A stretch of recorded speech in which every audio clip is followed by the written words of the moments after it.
today I'm going to teach you about ransomware. My name is Danny Dayal. I work at Huntress. I've been a SOC analyst here for a year and a half. Ransomware, a type of malicious software, also known as malware, that prevents you from accessing your computer, systems, or networks, usually with encryption. Step 1 in a ransomware attack is called initial access. The attackers need an initial access point into the victim's environment to carry out the attack path.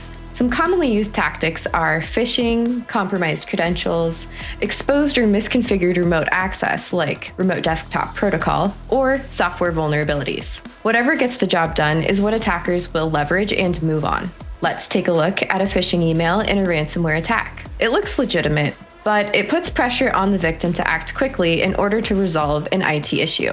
The email offers a convincing link with a re-authenticate button. Users might be more inclined to click it since they are prompted to authenticate on a daily basis. Clicking on this link is one of the first steps that could open the door for a threat actor. Step 2 is maintaining access.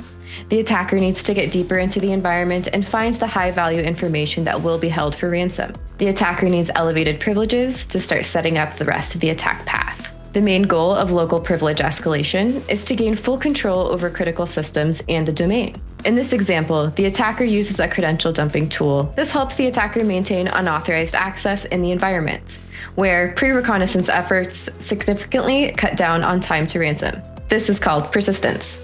Then the attacker moves laterally to find high-value machines and endpoints that hold sensitive data that can cause damage to the victim if lost or publicly leaked. A threat actor can use a tool like Azure Hound or Bloodhound to see a bird's-eye view of an environment.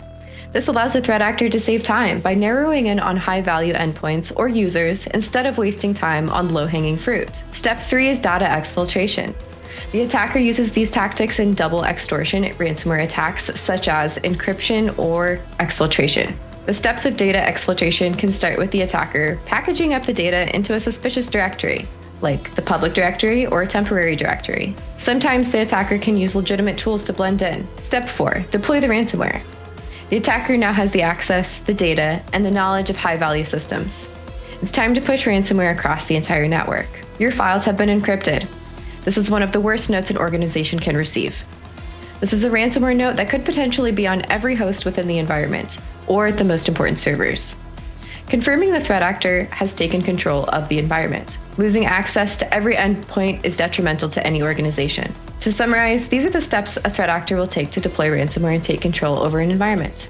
Step 1, initial access tactics. Step 2, maintaining access with persistence. Step 3, data exfiltration. Step 4, deploying the ransomware. And that was a quick overview of ransomware.